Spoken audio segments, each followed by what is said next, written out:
There are certain films that don't simply unspool on a screen. They linger. They whisper to you long after the credits roll, like a voice from a dream you can't quite shake. Enemy at the Gates is one of those for me. Before we wander down that path together, welcome, my friends, especially you who find joy in the folds of literature, who like to turn a scene in your mind the way you might turn a paragraph, examining its structure, its implications, the shadows between its lines. If you haven't already, you might like to subscribe, not for the sake of numbers, but because it's a way to keep this circle of conversation alive, to meet again in these quiet, thoughtful corners of cinema. And before we go further, a small but important note. This is not a review in the conventional sense. What we're about to share is a deeply intellectual, theoretical, and critical exploration, an interpretation meant for minds attuned to narrative architecture, thematic undercurrents, and the language of images. It's an offering of perspective, not a verdict. When I first encountered this film, I was struck by how familiar it felt in structure, and yet how intimate in its execution. That paradox, of epic scale woven with intensely human threads, has always been something that calls to me. Perhaps it's because I've lived long enough to see how personal stories can survive even in the most impersonal of environments. Or maybe it's because, as a reader of history and fiction alike, I know that the most important battles are never entirely about the territory they seem to be fighting for. They are, more often than not, about identity, love, belief, and the stubbornness of the human spirit. It's easy to forget that what we call war is often a stage upon which dozens of different genres coexist. There's tragedy, of course, but also romance, political intrigue, moral parable, even moments of absurd comedy. This film doesn't shy away from that complexity. It's steeped in it. The pacing mirrors the shifting rhythm of life in crisis. Stretches of tense stillness broken by sudden, almost overwhelming bursts of motion and decision. That rhythm feels familiar to anyone who has lived through seasons where waiting becomes a form of endurance, and movement, when it comes, is as terrifying as it is necessary. What I admire most in its design is the way it refuses to treat its central figures as purely symbolic. Yes, they carry metaphorical weight. Yes, they stand for certain ideas, certain national identities, certain moments in history. But they are also unavoidably human, flawed, proud, vulnerable in ways that literature lovers will recognize as almost novelistic. It's as though the characters have wandered in from the pages of a Tolstoy novel, only to find themselves rendered in a language of smoke, snow, and whispered breath. The city where the story unfolds is not merely a backdrop, it's a living entity. Its ruins and jagged edges feel like a wounded body, its frost-covered streets and fractured walls breathing in tandem with the people who fight and hide within it. I found myself recalling the first time I walked through a city that had known real violence. The architecture seemed to remember, the stones holding on to something no one could quite articulate. Watching this film stirred that same feeling, the sense that a place can bear witness, even when it cannot speak. In its opening movements, the story doesn't ask for your patience, it demands it, with a confidence that borders on audacity. It throws you into the chaos, makes you feel the crush of bodies, the sharpness of fear. And then, just as suddenly, it slows down, narrows its focus, lets you see not the war itself, but the war as refracted through the eyes of a few. This narrowing is one of the film's quiet triumphs. It understands that the sweep of history is better told through the precision of human detail. The plot, on its surface, is about two men, a sniper and his rival, locked in a deadly, drawn-out game of wits and patience. But to leave it at that would be like saying the Odyssey is about a man trying to get home. Technically true, but missing the marrow. The duel is as much about psychology as it is about marksmanship, about the unseen movements of thought and emotion as much as the visible placement of a rifle. The tension comes not only from wondering who will outlast the other, but from watching how their private worlds shift under the strain. Early in the story, there is a moment where a single shot changes everything. Not because of its tactical importance, though that's part of it, but because of the way it redefines the central figure's place in the narrative. What had been a tale of survival begins to mutate into something larger, something tinged with legend. This transformation is handled with a deliberate slowness. The film seems to be aware that myths are not born in a single heartbeat, but in the slow accumulation of glances, whispers, and retellings. And then, just when you've settled into that trajectory, the story shifts again. A new element, love, slips quietly into the frame.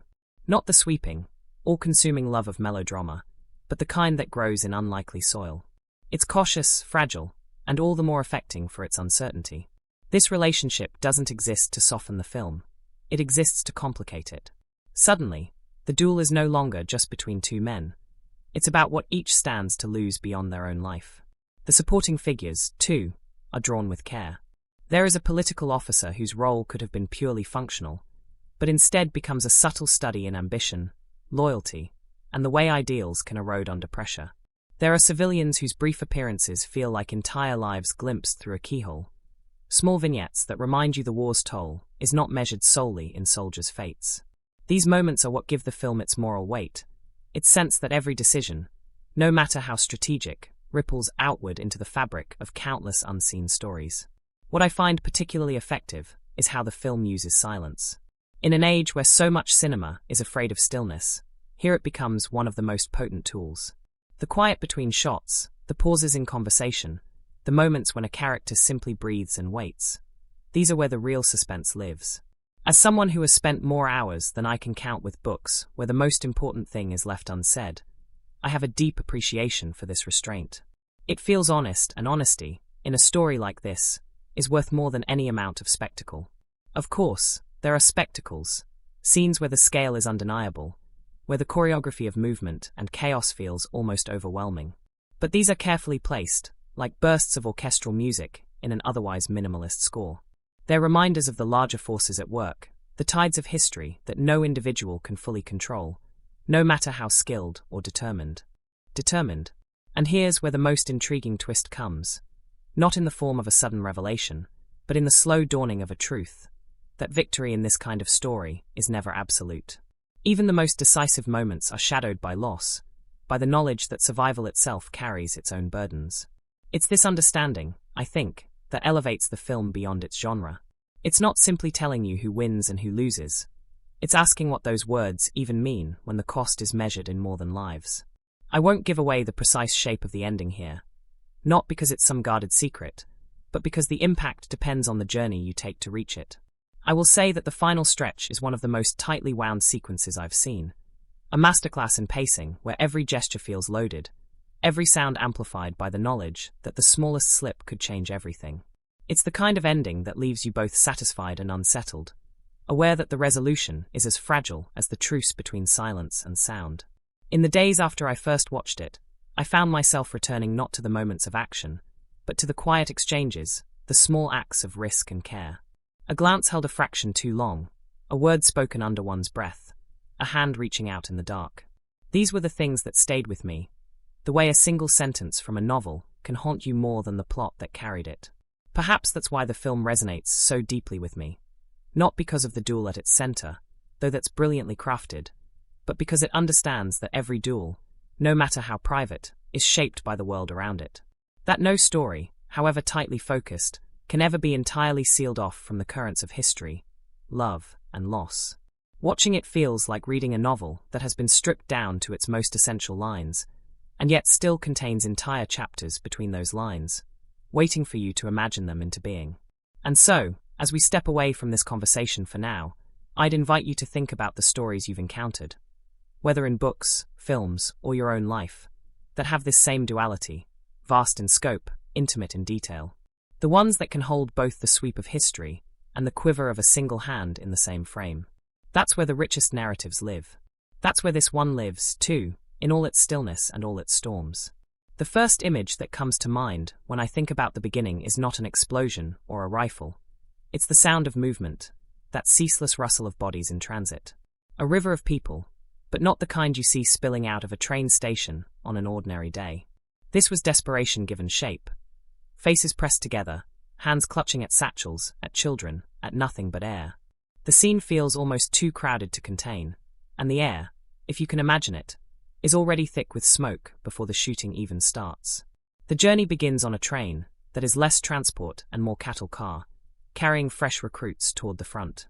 The camera does not pretend this is anything other than a brutal conveyor belt toward uncertainty. It's impossible not to think of how many such journeys have taken place in history, how many young men have sat shoulder to shoulder with strangers, feeling the tremor of wheels beneath them while pretending not to imagine the future. I've been on crowded trains before, but never one where the silence between passengers carried the weight of knowing what lay ahead. That's the power of this scene. It makes you feel the claustrophobia, the inevitability. When they arrive, it's not the grandeur of war that greets them, but the chaos of it. The disembarkment isn't a march, it's a scramble. The orders are barked, rifles and ammunition handed out haphazardly. Not everyone gets both. Some get a rifle, some get a clip of bullets, and the instructions are chillingly simple. When the man in front of you falls, take his weapon. That single command tells you more about the state of things than any battlefield statistic could. And then the first crossing. The soldiers, still barely oriented, are herded across a river toward the front lines. The boats are crowded, the air alive with the hiss of incoming fire. The way it's shown is almost unbearable. This isn't cinematic heroism, it's raw survival. Men drop into the water before even reaching the opposite bank. Those who make it across find themselves in a landscape that looks like the earth itself has been broken open. I remember the moment the new recruits are pushed forward into the open, advancing toward the enemy positions. There is no cover, no clever maneuver, just a wave of bodies moving into the teeth of machine gun fire. It's a slaughter, and what's most striking is that the real enemy in those first moments isn't even the opposing army, it's their own side. The political officers behind them, watching for hesitation, have orders to shoot anyone who retreats. This is where the film sets its tone. The danger is all-encompassing, coming from every direction, and survival is a matter of inches. Somewhere in that chaos, our central figure emerges, not as a hero in a blaze of glory, but as someone who manages to keep moving where others fall. He's not yet the myth he will become. He's simply a man trying to live through the hour. By chance, by instinct, he finds himself in a position to act. Crawling into cover, watching the enemy movements with the precision of someone who has hunted before, he begins to pick his moments.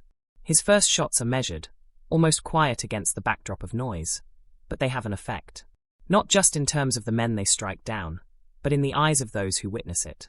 One of those witnesses is a political officer who quickly sees the potential in this young marksman. There's a subtle calculation in their first interaction.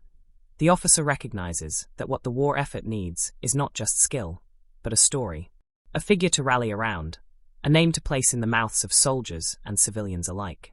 And so, almost before the sniper himself realizes it, his actions begin to be shaped into something larger than life. This transformation is handled with a kind of deliberate theatricality. The officer drafts articles, has photographs taken, tells and retells the account of the shots in a way that makes them sound like legend. It's fascinating to watch, because you can see both the sincerity and the manipulation at play. On one hand, there's genuine admiration for what the marksman has done. On the other, there's a keen awareness that heroism is as much a construct as it is an act. The city becomes his stage. Each day, the sniper takes up position, waits, watches. The film lingers on these moments of waiting, the way the eyes scan a landscape, the way stillness becomes its own kind of pressure. It's here that the rhythm of the story begins to shift. The immediate chaos of the opening gives way to a more deliberate tension, a drawn-out duel between presence and absence, visibility and invisibility. Of course, such skill does not go unnoticed by the other side. Whispers of his name reach the enemy, and in response, a specialist is brought in. This man is older, more experienced, and the danger he poses is different, colder. The duel begins almost before they see each other, with each trying to learn the other's habits, each maneuvering for position in the vast, shattered city. In the midst of this slow-building confrontation, other threads begin to weave into the story. There is a woman, a soldier herself, whose presence complicates everything. She is sharp, resilient, and very much her own person, not content to be defined by anyone else's narrative. Their connection grows in stolen moments, in the quiet between missions, in conversations spoken half in jest and half in longing. It's the sort of love that feels almost dangerous, not because it's forbidden, but because it makes the stakes even higher. There's also the matter of friendship, or perhaps it's better to say alliance, between the sniper and the political officer. Theirs is a bond forged in necessity, but one that begins to show strain as personal feelings and public image start to collide. The officer is torn between his role as a propagandist and his role as a man who, perhaps unexpectedly, has come to care for the people in his orbit. The first real encounter between the two snipers, though not face-to-face, comes when the younger one narrowly avoids a trap. A glint of sunlight on glass, a shift in shadow, the faintest trace of movement. All of these are noticed, interpreted, and acted upon in seconds. It's in moments like these that the duel takes on the qualities of a chess match, with each move setting up the possibility of both triumph and disaster. By the time this portion of the story draws toward its midpoint, the shape of the conflict is clear. This is no longer about surviving the general chaos of war. It's about surviving one specific, calculated hunt. The younger sniper has been elevated into a symbol, but in doing so, he's been marked. Every day is now a balancing act between remaining visible enough to maintain the morale his story has built, and invisible enough to stay alive. And yet, in the midst of it all, there are moments of almost startling beauty.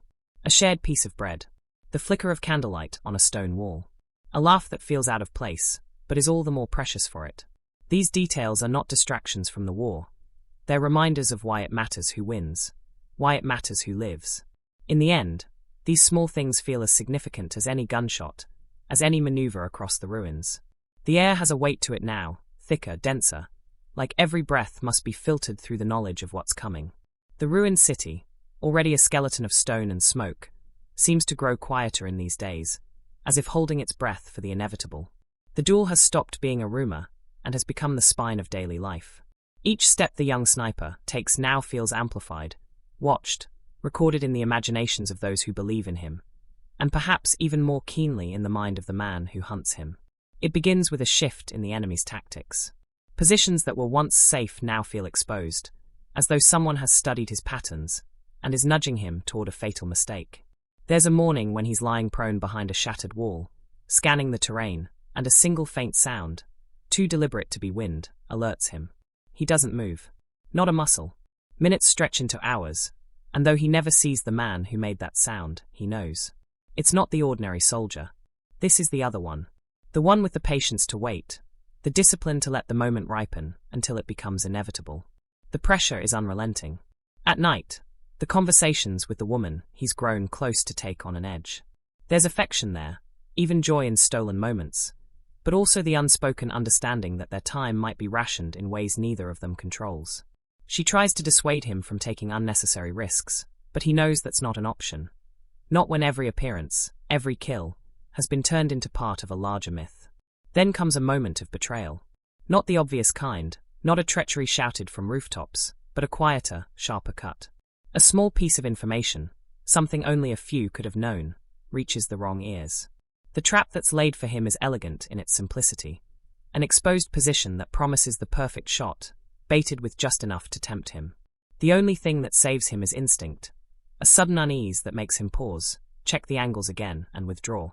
When he later returns to examine the spot from a different vantage point, the truth is clear. Had he taken the bait, he would never have walked away. This is when the hunt becomes personal in a way it hadn't before. It's no longer enough to avoid being killed. He needs to end this. The other sniper is not simply an enemy. He's an obstacle to survival, to the fragile possibility of a life after all this. Every day spent under this shadow erodes the line between patience and obsession. The city's silence becomes a kind of arena. It's in that silence that he begins to lay his own plans. Observation becomes his weapon, watching not for the man himself, but for the traces of him. A bit of disturbed rubble, the angle of a shadow that shifts in a way it shouldn't. He studies the patterns of the light, the timings of the other sniper's movements. The duel starts to resemble a conversation, one in which every missed shot and every feint is an unspoken word. Amid this, the political officer, the man who first elevated him, begins to fray at the edges. The burden of keeping the legend alive, while also protecting the man himself, is proving harder to carry. There are arguments, some fierce, about what's worth risking. And in the shadows of these arguments, there's another layer, feelings toward the woman that complicate loyalty and friendship. Nothing is said outright, but glances linger too long, silences stretch too wide. Then the unthinkable happens. The woman is sent into a mission perilously close to where the duel is playing out. He can't focus solely on his quarry knowing she's within reach of danger, but he also knows any lapse in attention could mean death. There's a scene, etched into my mind, where he spots movement in the rubble, and for a split second doesn't know if it's her or the other sniper. That moment of hesitation nearly costs him everything. As the days narrow down to the inevitable confrontation, the setting itself becomes a character in the battle. The ruined city offers fewer hiding places now. Winter has stripped away even the thin cover of leaves and softened edges. Every sound is sharper in the cold, every glint of light more. Dangerous. Both men know it will end soon. Not because they're impatient, but because the environment no longer allows for endless maneuvering. The climax unfolds in a series of decisions, each one as much about restraint as about action. He locates his enemy at last, not through luck, but through a long, meticulous process of elimination. The older sniper's position is nearly perfect, but not perfect enough. A piece of metal, catching the light just so, betrays him. Our marksman doesn't rush. He waits, lets the man settle into the illusion of safety. The shot, when it comes, is not just an end but a release. The breaking of a tension that's been wound so tightly it felt like part of the air itself. The aftermath is strangely quiet. There is no roar of victory, no parade. Just a stillness, a clearing of space where before there had only been the pressure of the hunt.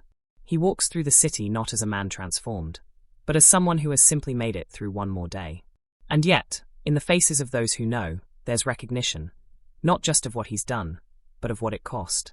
The political officer, the woman, even the scattered soldiers who had pinned their hopes to his legend, each reacts differently.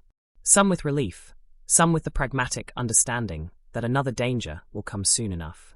For him, though, the victory is less about the shot itself and more about the fact that he's still breathing. As the story settles into its final moments, there's a scene between him and the woman that feels like the real resolution.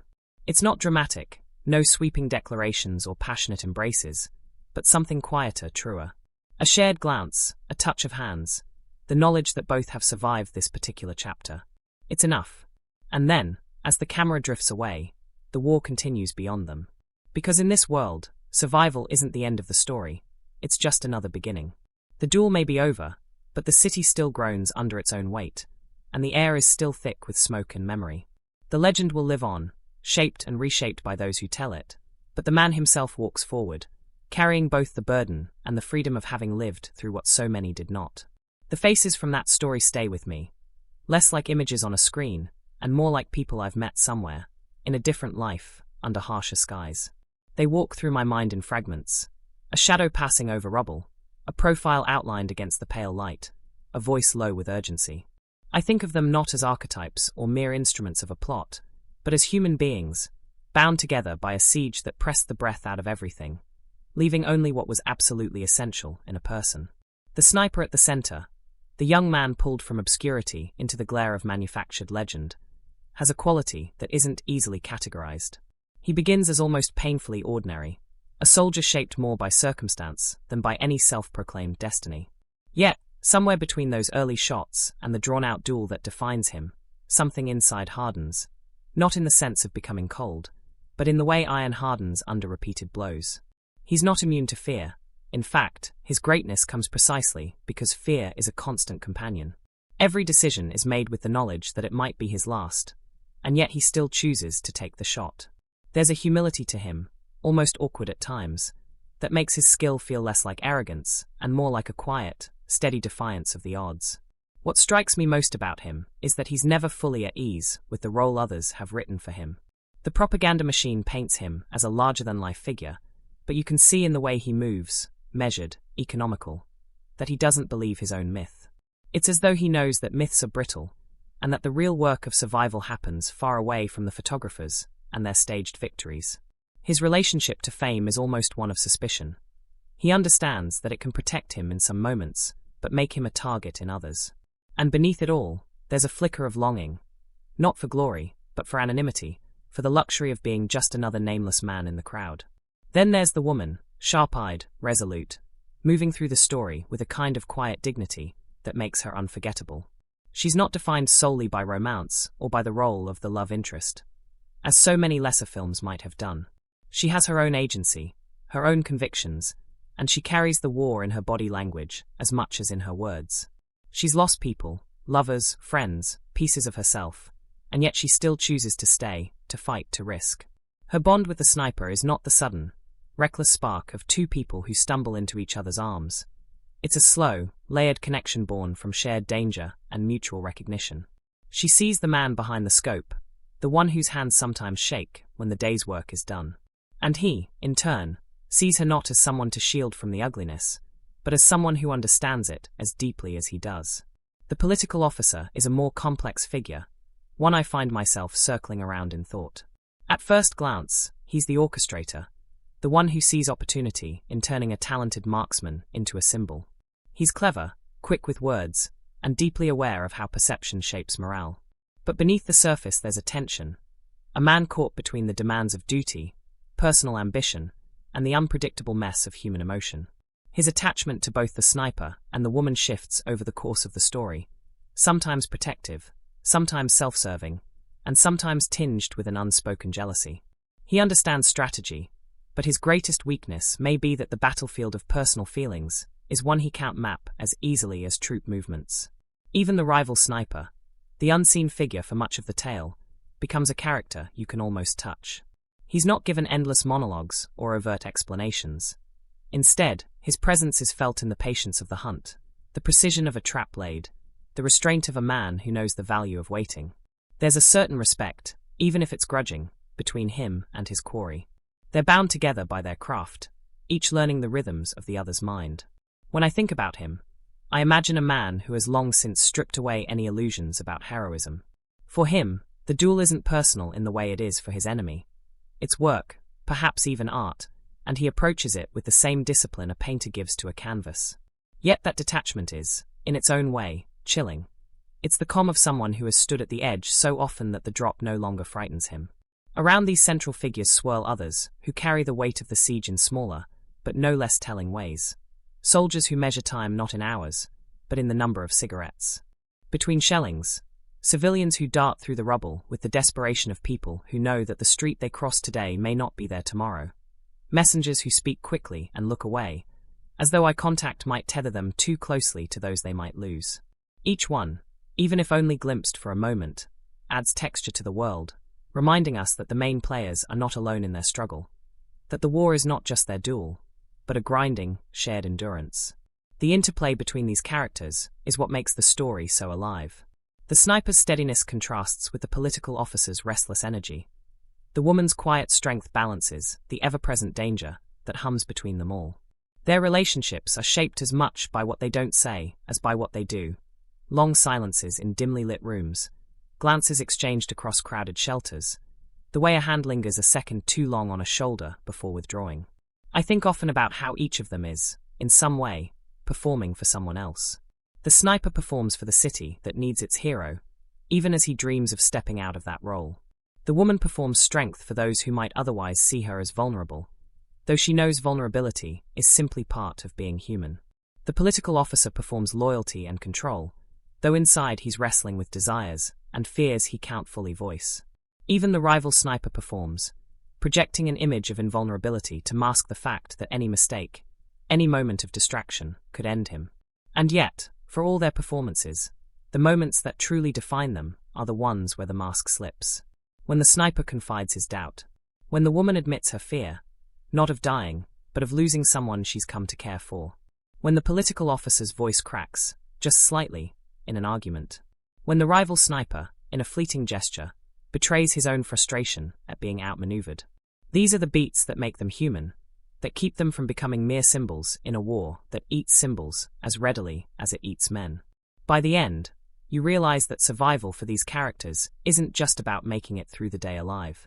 It's about holding on to the pieces of themselves that the siege hasn't yet claimed. The sniper's precision isn't just a skill, it's a way of imposing order on chaos. The woman's compassion isn't just kindness, it's defiance against a world that wants to strip away empathy. The political officer's maneuvering isn't just ambition, it's his way of asserting control in a place where control is an illusion. Even the rival sniper's patience is a kind of philosophy, a belief in the virtue of waiting for the right moment. They are each, in their own way, survivors, not because they are untouched by what happens, but because they carry the marks and keep moving. And maybe that's why they linger in my thoughts. Not as perfect heroes or flawless villains, but as people who could have stepped out of the screen and into the real world, carrying their silences, their scars, and their unfinished stories with them. It's strange, really, the way some stories begin long before the first frame of film is shot. The tale that eventually unfolded on the screen was not simply the product of actors showing up, reciting lines, and hitting their marks. No, this one was born out of countless odd, unexpected, and sometimes downright surreal moments that happened far from the public eye. I've always loved those pieces of trivia, not because they're frivolous, but because they remind me that every film is its own little universe, full of accidents, coincidences, and small human dramas invisible to the audience. One of the first oddities about this particular production was the almost obsessive attention to authenticity that bordered on the eccentric. It's one thing to hire a military consultant, but the filmmakers went beyond that, pulling in Soviet and German historians, ballistics experts, and even surviving veterans of the battle itself. I remember reading about how one elderly veteran came to the set, stood in the middle of a meticulously recreated bombed-out street, and wept, not from grief exactly, but from shock at the accuracy. He pointed at the crumbling walls and said he could smell the dust from 1942. It was as if the crew had accidentally opened a door in time, and for a moment, the past had walked straight into the present. And then there was the strange business of the uniforms. You'd think, after decades of war films, costume departments would have this down to a science. But here, the director insisted on having certain items, not replicas, but genuine period pieces. This meant some of the German officers' coats were authentic, wool-heavy garments that had actually been worn on Eastern Front campaigns. They were stiff, itchy, and carried faint, lingering scents of another century. Things like gun oil, old leather, and the indefinable musk of cold storage. A few actors found it unsettling, claiming they could almost feel the ghosts of their original owners pressing down on their shoulders. Filming the sniper duels was another exercise in controlled chaos. The production team had planned a few set-piece moments with careful choreography, but weather and lighting conditions kept changing without warning. In one instance, they had only a 15-minute window of perfect cloud cover to capture a long, tense sequence. Cameras rolled, actors moved into position, and then, right on cue, a real hawk drifted into frame, circling lazily above the ruins. It wasn't in the script, wasn't planned at all, but it fit the mood so perfectly they kept it. Some crew members joked that the bird had been sent by fate to bless the scene. Even stranger were the sounds. For months, the sound design team gathered recordings not just of rifles and explosions, but of subtler, eerier things. The groan of metal under stress, the way wind whistles through shattered windows, the muted shuffle of boots on frozen dirt. At one point, they even recorded the distant rumble of freight trains in a Russian industrial yard, because it matched what veterans remembered hearing during lulls in the fighting. Layered together, these sounds created an auditory ghost of the city, one you don't consciously notice while watching, but that your body somehow registers. Of course, the human element of production always brings its share of peculiarities. The two lead actors developed an oddly intense rapport during shooting. They weren't best friends in the casual, offset sense, but something about inhabiting those characters under such brutal conditions created a deep, unspoken trust. They would sometimes exchange only a glance before a take, no words, and yet step straight into performances that felt lived in and raw. One crew member said it was like watching two people who had been through a war together, even though their battles were imaginary. Then there was a bizarre superstition involving the rival sniper's rifle. The prop department had prepared several replicas, but the actor playing that role grew attached to one particular gun. So much so that he refused to use any other. At first it seemed like simple preference, but then odd things began to happen. On days when that rifle was misplaced or unavailable, scenes tended to go wrong. Cameras jammed, lights blew out, or weather forced cancellations. The crew started calling it the lucky rifle, in half-joking tones, and eventually it was treated almost like a talisman, always cleaned and stored in a special case. A more sobering behind-the-scenes fact was the use of actual war-scarred locations for some exterior shots. While much of the city was recreated in painstaking detail, certain wide shots incorporated areas that had seen real conflict decades earlier. Filming in those places carried a certain heaviness. The crew worked with quiet respect, aware that beneath their feet lay histories far older and grimmer than the fiction they were creating. Some days, a hush would fall over the set, not because of the director's orders, but because everyone could feel the weight of where they were standing. The extras, too, brought their own layer of authenticity and strangeness. Many were locals, some of whom had family stories connected to the siege. Between takes, you might see them sitting together, swapping tales in hushed tones. Memories passed down from parents and grandparents, stories that blurred the line between family myth and lived experience. More than once, the director would quietly adjust a scene after hearing one of these anecdotes, weaving a small detail into the background. The way a soldier adjusts his scarf, the careful steps of a civilian carrying bread. There was one moment, strange in its simplicity, that still feels like a secret hidden in plain sight. While filming a particularly tense street scene, a sudden downpour swept across the set. Most crews would scramble to cover the cameras, reset, and wait it out. Instead, the director told them to keep rolling.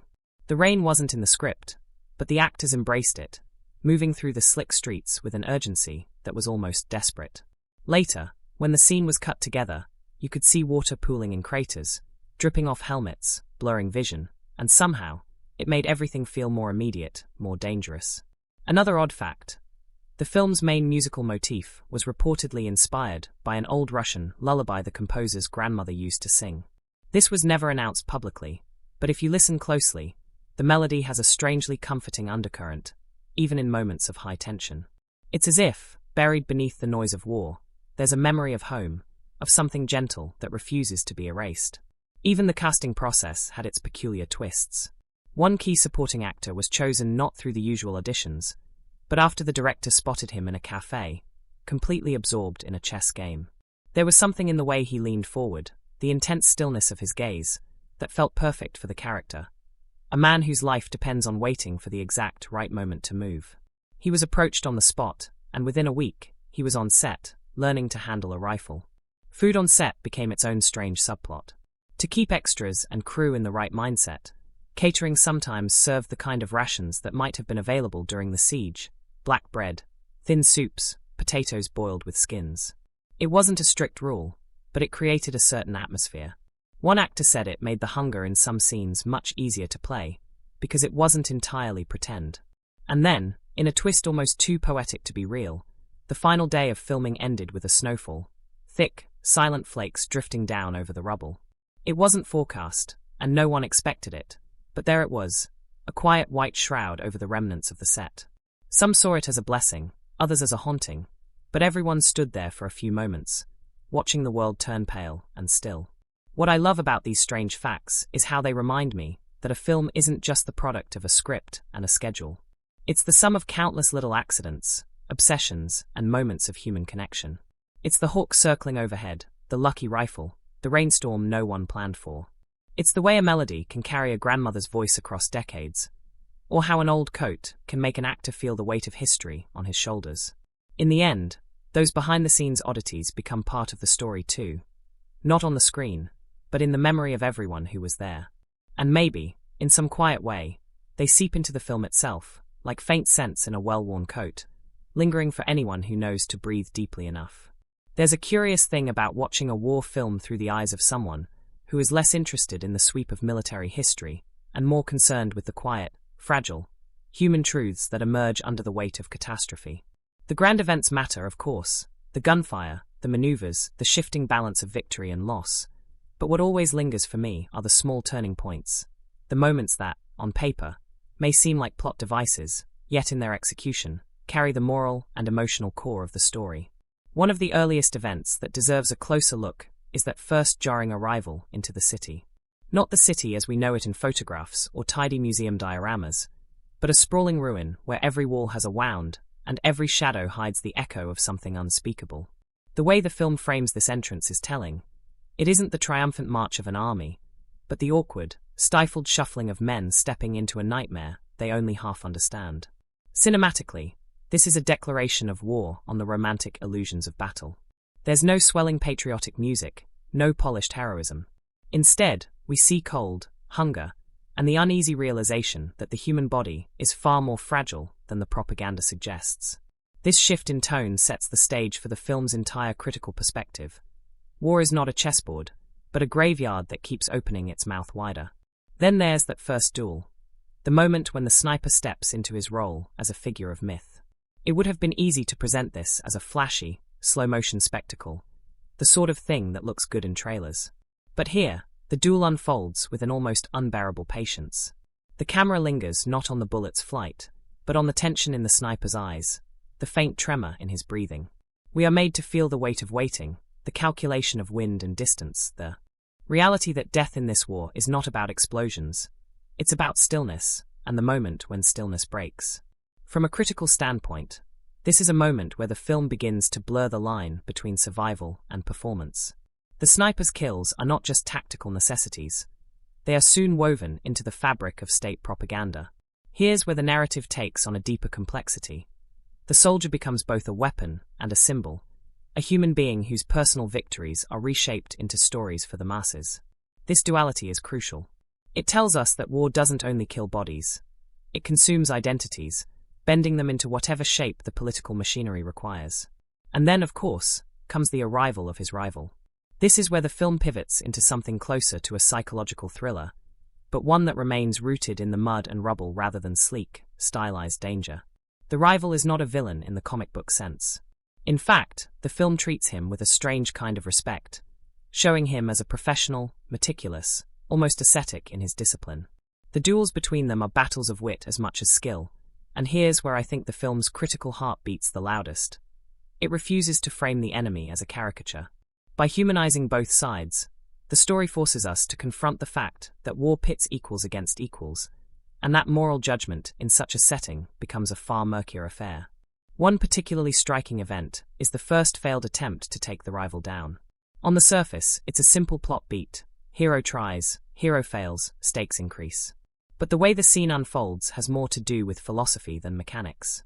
The failure is not born of incompetence, but of the sheer unpredictability of the environment. A civilian crossing the street at the wrong moment, the sound of distant shelling masking a critical movement, a flash of sunlight that gives away a position. It's in this chaos that the film reminds us of something essential.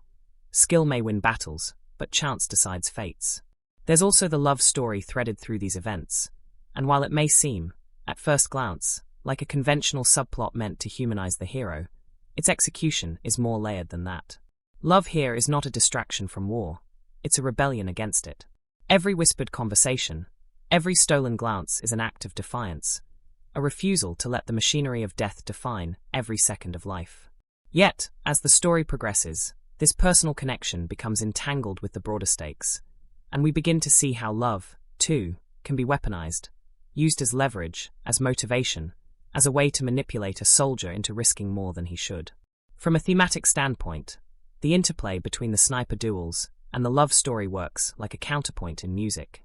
The cold precision of the hunts is contrasted with the warmth of human connection, and yet both carry the same undertone of danger. One wrong move, in either sphere, can be fatal. Another major turning point, and one of the most revealing from a critical perspective, is the psychological toll of prolonged pursuit. As the duels stretch over days and weeks, both hunters begin to show cracks. There's a moment, quiet, almost imperceptible, where the hero hesitates before taking a shot, not because of a technical error, but because the weight of killing is starting to press down on him. This is where the film edges into moral territory, asking us to consider whether the efficiency of a soldier is in any way separable from the erosion of his humanity.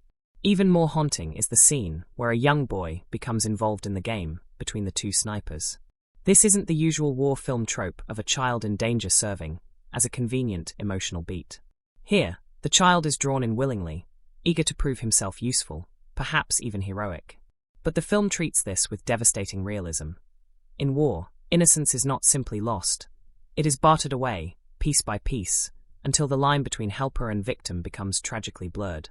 When that arc reaches its conclusion, it's not a shock twist so much as an inevitability, and that inevitability hits harder than any surprise could. The final confrontation, too, resists the easy catharsis that war films often provide. Yes, there is a resolution, but it's stripped of glory. The victor does not stand tall over the defeated. There's no triumphant score swelling in the background. Instead, there is exhaustion, relief tinged with something darker, an awareness that this victory is just one small ripple in a vast ocean of violence. It's this refusal to give us the comfort of a clean moral win that, I think, elevates the film from mere entertainment to a work of lasting resonance. Critically, these events all serve the same underlying purpose: to dismantle the myths we've inherited about war. The hero is not unbreakable, the enemy is not inhuman, and the line between personal and political motives is far thinner than we'd like to believe. This is why the film's reception was so interesting. Military historians admired its attention to tactical detail, while humanist critics praised its refusal to surrender to jingoism. Audiences, meanwhile, found themselves pulled into a story that worked on two levels: The surface thrill of the hunt and the deeper, more unsettling recognition that this hunt could only exist within a system that devours everyone it touches. The emotional resonance of these events lies in their balance of inevitability and unpredictability. We know, from the moment the rival appears, that one of them will eventually fall. But we also know, in a quieter, more troubling way, that whoever survives will carry the weight of this duel long after the war ends. And perhaps that is the film's truest critical insight, that survival in war is never clean, and victory is never without cost. What lingers with me, after all the gunfire and strategy have faded, are the quieter beats. A man lying perfectly still in the rubble, waiting for hours for a single shot. A woman risking her life to cross a street for bread. A rival who, even in defeat, never loses the dignity of his craft. These moments remind me that while history remembers battles in terms of dates and numbers, life inside those battles is made up of small human decisions, each one as fragile and as consequential as a single breath. And maybe that's why, even years after seeing it, certain images from the film still surface in my mind without warning. Not the loud ones, not the explosions or the shouts, but the moments of stillness, the spaces between action where the real weight of the story lives. It's strange how, when we talk about war films, we often think of the end result. The sweeping shots, the sharp bursts of action, the brooding silences, and forget that before any of that exists, there is the long, meticulous, sometimes chaotic act of making it. For this particular film, that process was as layered and intricate as the story it told. Every frame you see was the end product of dozens of conversations, calculations, adjustments, and sometimes outright gambles. And when you look closely at the production history, you realize that behind the apparent seamlessness of the finished work lies a battlefield of its own. A battlefield fought not with bullets and rifles, but with weather forecasts, stubborn equipment, unpredictable human moods, and the occasional burst of inspired madness. The first thing that strikes you about the making of this film is how much of it was driven by a fierce desire for authenticity. This wasn't the kind of project where you could shoot a couple of scenes against a green screen and hope the audience would fill in the rest with their imagination. The director wanted you to feel the rubble underfoot, to smell the smoke, to sense the bitter wind coming off the Volga. That meant real locations, real weather, and a production design team that practically lived in archives for months before cameras rolled.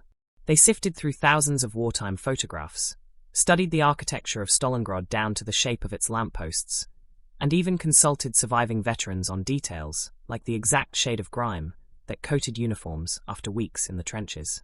One production designer later joked that the set for the city was the most beautiful wreck I've ever built. It was a paradoxical thing to hear, beauty in destruction, but when you saw it in person, it made sense. Whole streets were reconstructed, not as pristine facades, but as crumbling shells. Bricks were broken by hand, walls were blackened with layers of soot and paint, and rubble was piled so artfully that it looked entirely unplanned. Extras would wander onto the set for their call time and stand there for a few minutes in silence, as if they'd stepped into a photograph that had suddenly acquired air and sound. The weather, of course, had its own agenda. The production schedule was a careful puzzle. Certain scenes needed that heavy, low winter light that can make stone and steel look almost metallic, while others relied on overcast skies to flatten shadows and give the cinematography a more somber, unbroken palette. But the sky is not a cooperative crew member. More than once, the team spent hours waiting for the perfect cloud cover, only for a stubborn patch of blue to appear right when cameras were ready to roll. There's a story the crew still tells about one day in particular. They needed a bitter, grey dawn, and instead got the clearest, most cheerful sunrise in weeks. The solution? A frantic scramble to rig massive sheets of diffused fabric overhead to kill the sky, while the actors stood in position, trying not to laugh at the absurdity of staging misery under a canopy of beige tarp. The actors themselves had their own battles to fight, and not just with dialogue or accents. To inhabit their roles fully, they went through a kind of boot camp before shooting began.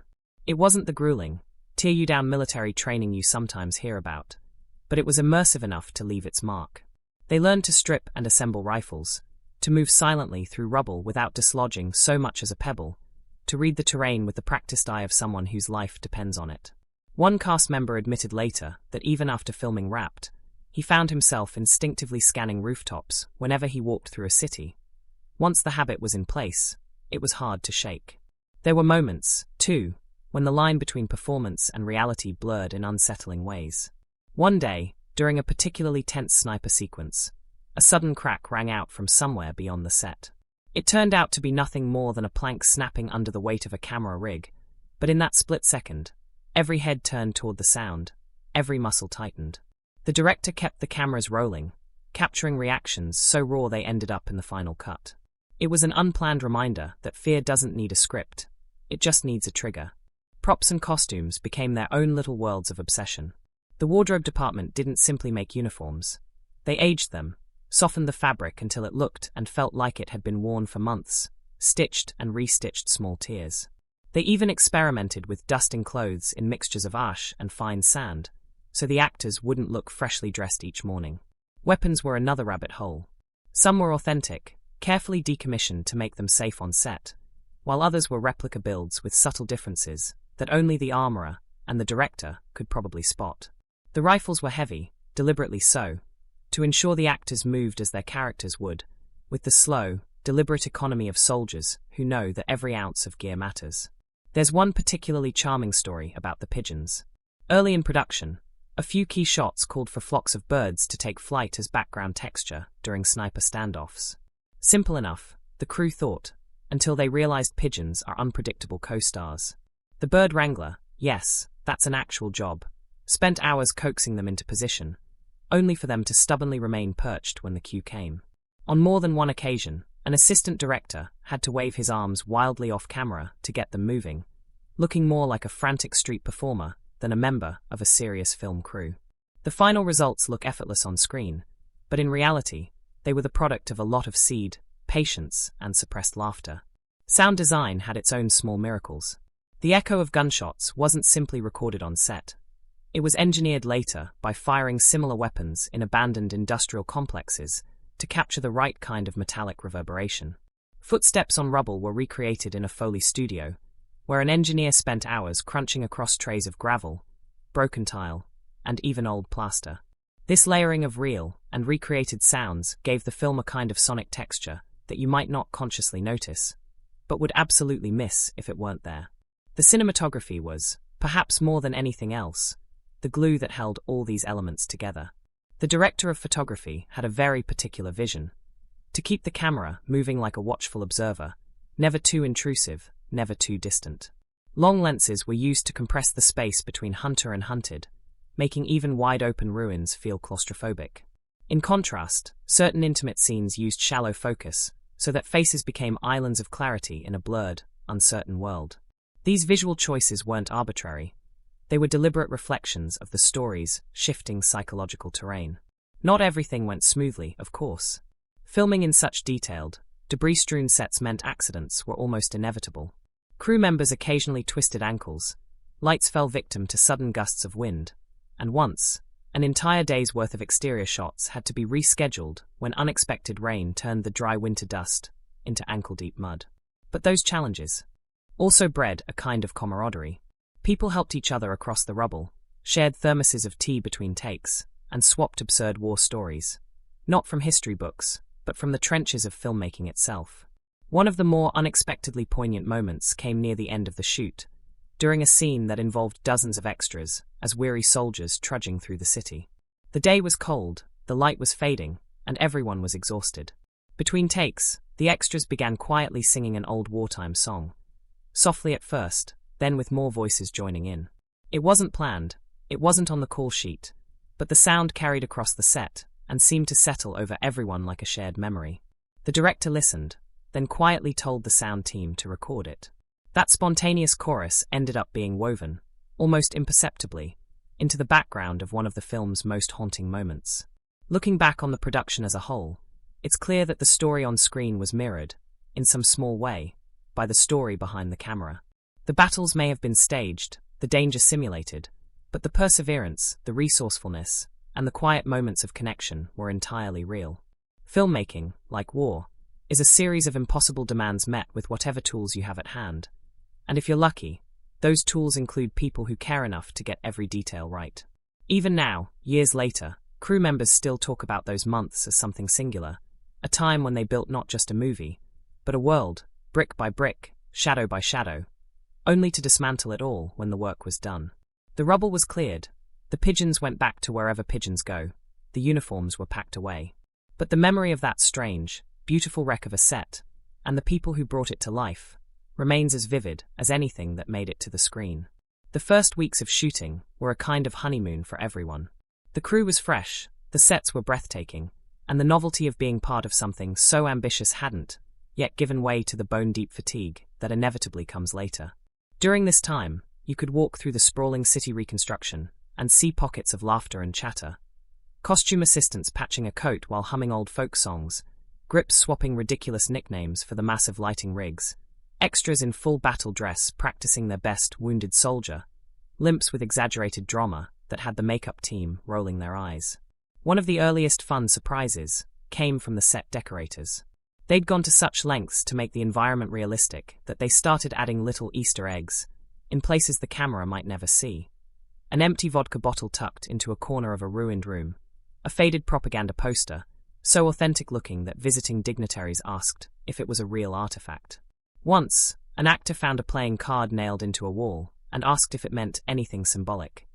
The set designer confessed it was just there because she'd found it in her pocket and thought it looked lonely. The actors quickly bonded, though not in the way you might expect. Some of the strongest connections formed not during dramatic table reads or intense scene rehearsals, but in the quiet, in-between moments. Between takes, the cast would huddle near heaters, sipping from mugs that smelled faintly of cinnamon, swapping stories about their first roles, or the worst auditions they'd ever endured.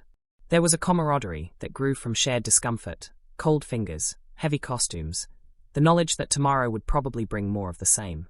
The weather, as always, had its own personality, and it was often in a bad mood. One particular day stands out in crew memory. They'd set up for an important sniper sequence, everything in place, and then the wind decided it had other plans. Props were blown over, costume scarves flapped like wild flags, and at one point a fake corpse slid a few feet across the ground in full view of the camera. Rather than halt production, the crew rallied. Sandbags appeared out of nowhere, costume assistants secured scarves with hidden pins, and the armorer positioned the corpse so that gravity wouldn't take offense again.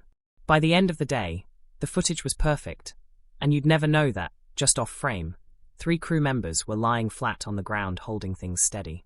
There were also the more intimate moments that no one could have scripted. During one lunch break, a lead actor sat alone, quietly running lines under his breath. An extra, someone with no speaking role, dressed in a tattered uniform, sat down beside him and began talking about his grandfather, who'd actually been in the real battle decades earlier.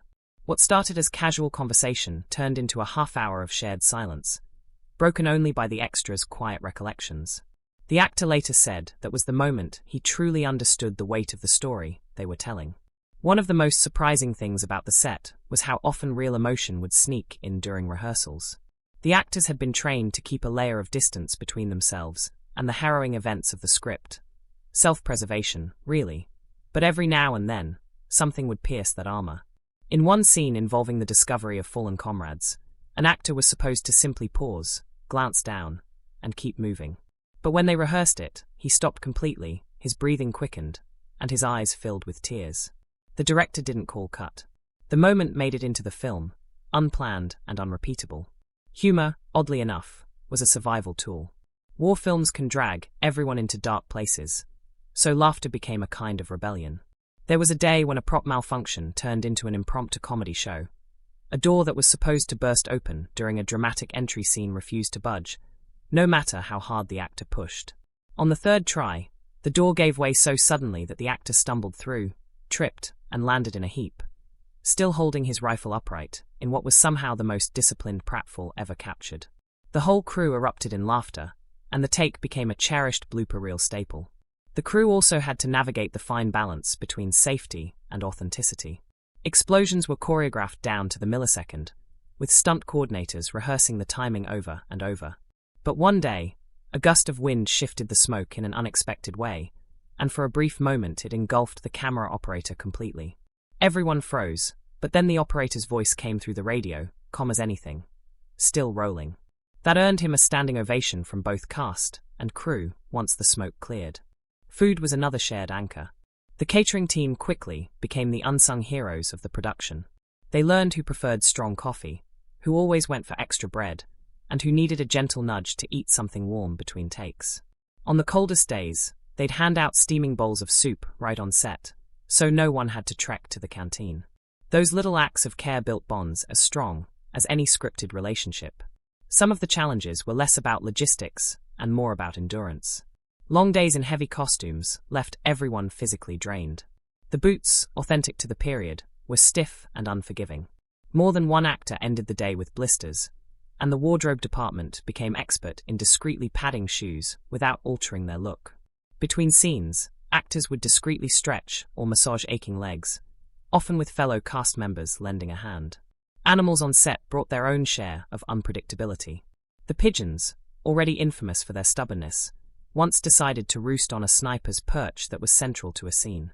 No amount of coaxing could convince them to move, so the director rewrote the shot to include them. It ended up being one of the most unexpectedly atmospheric visuals in the film. A quiet, eerie moment of life amid destruction. The more the shoot went on, the more the line between set life and story life blurred. Cast members began referring to the reconstructed city streets by nicknames, just as soldiers in real life often did. The Alley of Bad Coffee, Pigeon Square, the Echo Tunnel. These names never appeared in the script, but they became part of the shared vocabulary of the production. Perhaps the most enduring memory, for many, was the final day of shooting on the main set. After months of cold, wind, and endless takes, the cast and crew gathered for one last scene. When it wrapped, there was no grand speech, just a long, collective exhale. People hugged, shook hands, and wandered through the set one last time, touching the walls, brushing dust off the props, saying goodbye to a place that, for a brief moment, had felt almost real. It's funny. Viewers see the finished film and think of it as a self-contained work, but for those who made it, the memories are stitched with all the things the camera didn't catch. The door that wouldn't open, the extras' quiet story, the stubborn pigeons, the sound of laughter cutting through the cold. Those were the moments that made the production not just a job, but an experience, one they'd carry with them long after the rubble was cleared and the cameras packed away. War films are often preoccupied with the big, thundering themes. Patriotism, sacrifice, the triumph of good over evil. Those are here, yes, but they're not framed in the way you expect. What lingers instead is the deeply personal cost. The slow erosion of innocence, the way ideals are bent or broken under the weight of necessity. The camera doesn't shout these truths. It whispers them, weaving them into small gestures, in the way a hand trembles before pulling a trigger, or in the tightness around someone's mouth when they deliver an order they don't quite believe in. One of the central themes is the moral ambiguity of heroism. From the outside, it's easy to assign clean labels: hero, villain, traitor, patriot, but the story insists on complicating these binaries. The man celebrated in posters as a symbol of the nation's strength is also someone who carries private doubts, who makes choices that are as much about survival as they are about ideology. This tension, between the man and the myth, is where the film finds its sharpest edge. It asks, can someone be both flawed and heroic? Can they be brave while also being afraid every single day? Then there's the theme of propaganda, and how truth is shaped not by facts, but by the stories we tell about them. The scenes showing the orchestration of public perception are some of the most quietly chilling.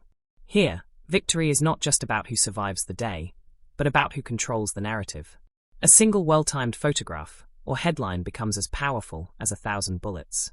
The symbolism is everywhere, in the placement of flags, in the exaggerated hero's tale printed for the masses, in the way the camera lingers on faces during speeches, showing the contrast between what is said and what is felt.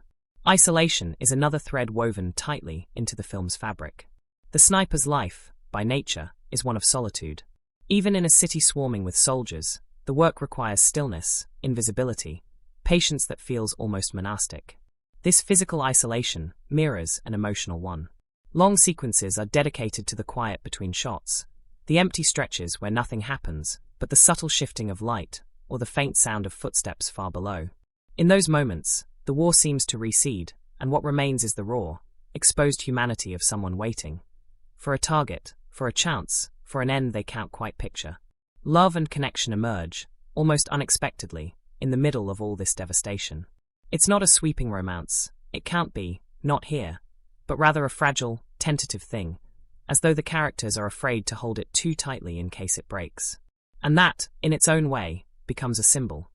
Even in the most desolate landscapes, there's a human instinct to reach out, to tether oneself to another soul, if only for a moment.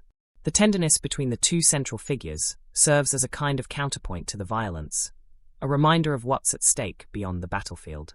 The film also plays with the idea of mirrors, literal and metaphorical. The two adversaries are, in many ways, reflections of each other. Both are highly skilled, both carry the weight of expectation, both are bound by a duty that has as much to do with personal pride as it does with national orders. The duel becomes less about eliminating the other, and more about confronting one's own reflection. There's a particularly striking use of reflective surfaces, water, glass, even the gleam of a rifle scope, that reinforces this theme, suggesting that in hunting the other, each man is also hunting himself. Symbolism saturates the visual language of the film. The city's ruined buildings, for instance, are more than just a backdrop. They're a living, breathing presence. Crumbling walls as the physical manifestation of a shattered society, open windows like unblinking eyes watching everything unfold. Every bullet hole, every scorched brick feels purposeful, a reminder that the setting is not passive but complicit, shaped by and shaping the events within it. Animals appear in small but meaningful ways. A lone horse wandering through the rubble, its ribs visible, becomes an unspoken metaphor for survival without dignity. A pigeon startled into flight mid-scene disrupts the stillness, a symbol of how fragile control is in such an environment. Even the rats that dart through the shadows play their part, their persistence in the face of destruction echoing the human instinct to endure.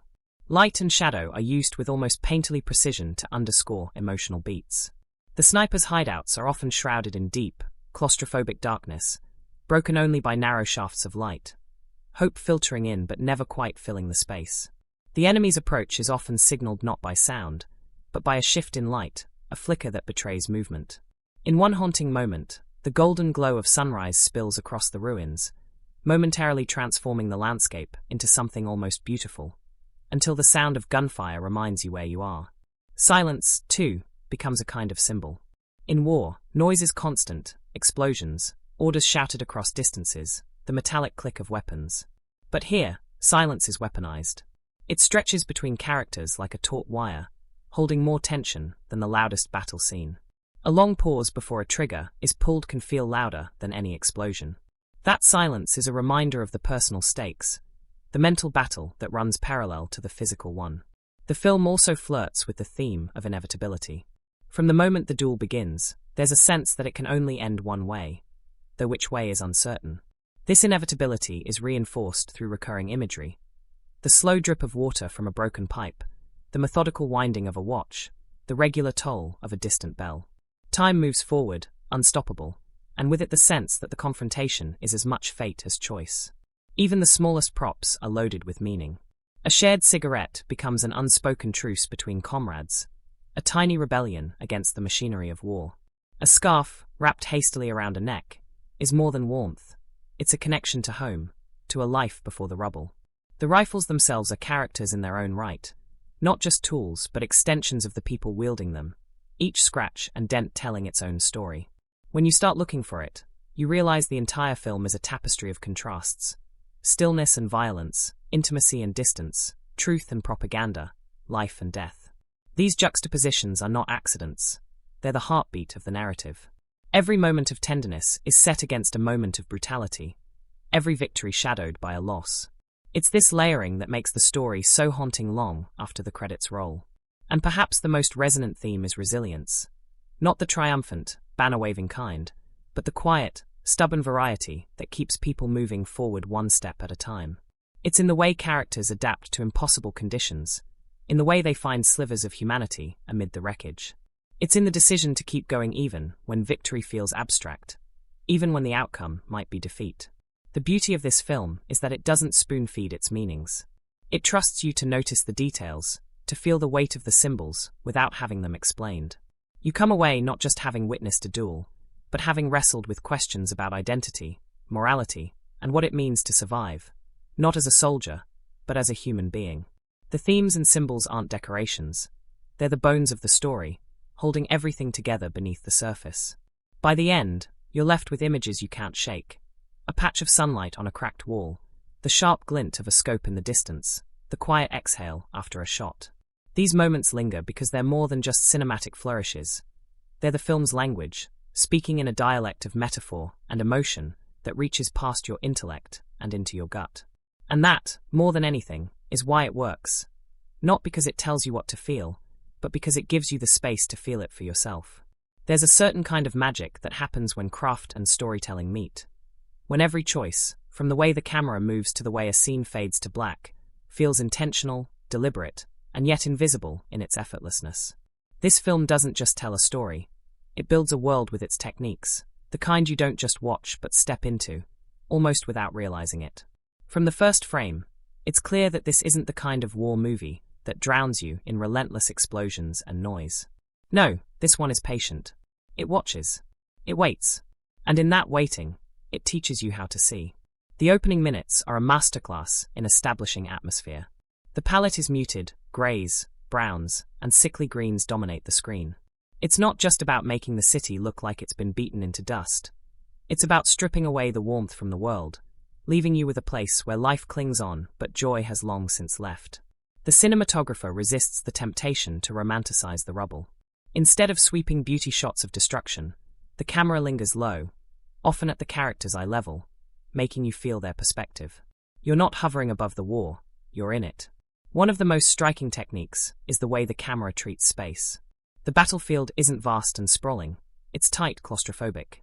Narrow alleys, cramped sniper nests, and the jagged edges of ruined walls are framed in ways that limit your view, creating a constant sense of vulnerability. You can't see everything, and neither can the characters.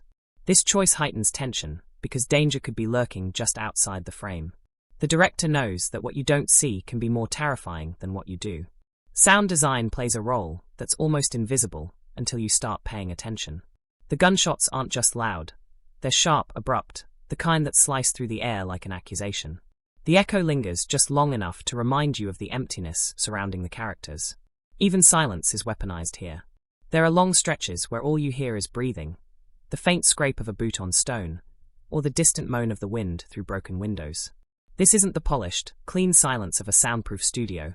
It's the raw, imperfect quiet of a world that's been broken, where every sound is both a clue and a threat. Editing is another unsung hero in the film's construction. The cuts aren't flashy or showy. They're functional, purposeful. In action sequences, the pacing quickens, but it never becomes chaotic.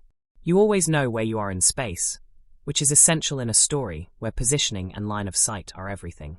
In more intimate moments, the edit's slow, allowing conversations and glances to breathe. The decision to hold on a character's face a second longer than expected often reveals more than dialogue could. You see doubt flicker in the eyes, resolve harden in the jaw, fear tighten in the shoulders. The use of point-of-view shots is particularly effective. When the scope of a rifle is raised, the screen shifts into a tight circle of focus, everything else blurred or out of frame. The audience isn't just watching the sniper's hunt. They're experiencing the tunnel vision, the way the rest of the world falls away in that moment. And when the shot is missed, or the target moves, there's a subtle, almost imperceptible sway in the camera that mirrors the sniper's frustration or recalibration. Light is treated with almost painterly care. Many scenes are lit as though by natural sources. A weak sun barely cutting through smoke, a candle's flicker casting trembling shadows across a face. The lighting doesn't just illuminate, it shapes mood. Harsh light in the open is dangerous, a place where you can be seen. Dim corners are safety, but also loneliness. This interplay between light and shadow becomes its own visual metaphor for the moral grayness of war. Then there's the camera movement. It's often restrained, almost hesitant. Instead of sweeping cranes or dizzying handheld chaos, movements are deliberate, tracking slowly behind a character as they move through a ruined street, creeping forward to reveal a hidden enemy, or pulling back at just the right moment to make you feel the sudden, chilling distance between hunter and hunted.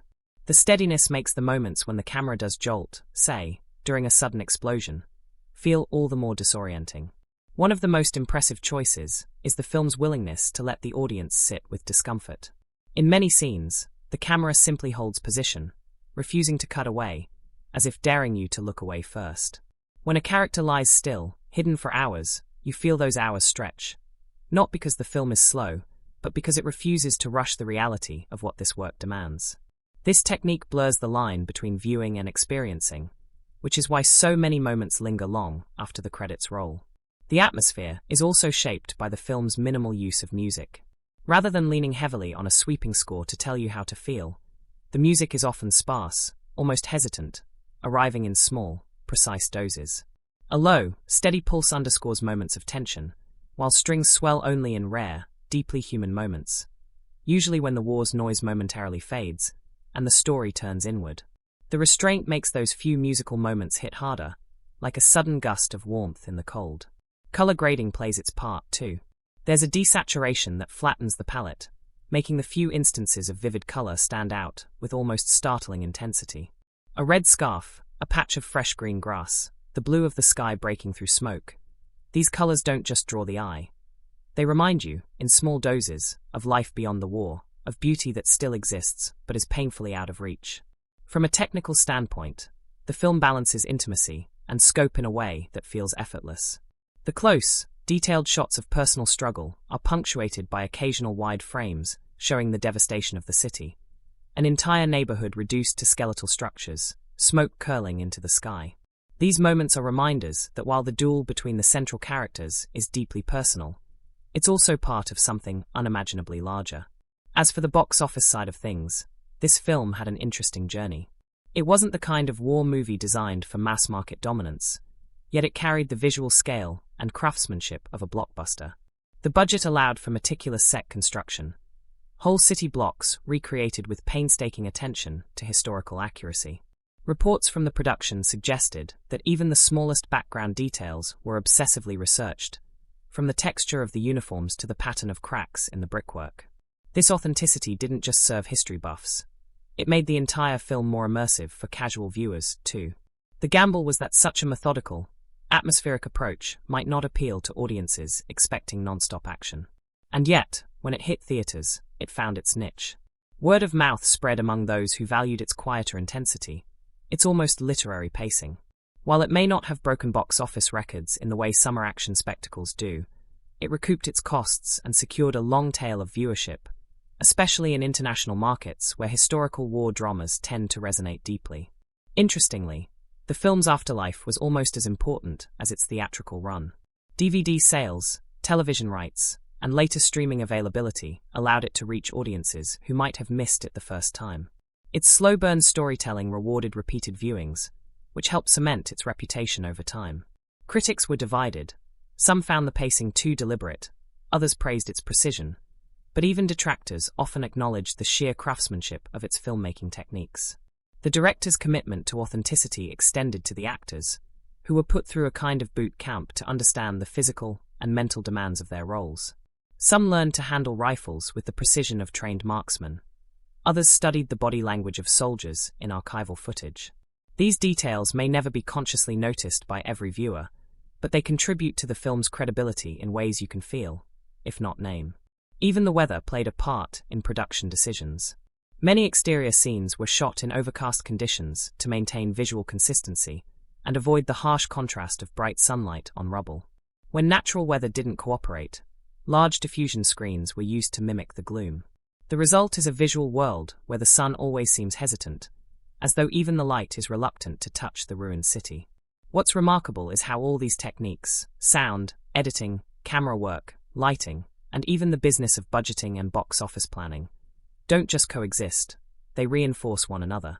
The measured camera movements complement the sparse soundscape. The muted color palette aligns with the restrained musical score. The intimate close-ups find their counterpoint in the rare, sweeping wide shots. It's a harmony of choices, all tuned to the same emotional frequency. By the time the story reaches its conclusion, you've been so thoroughly immersed in this world that the filmmaking itself seems to vanish. You're no longer thinking about camera angles or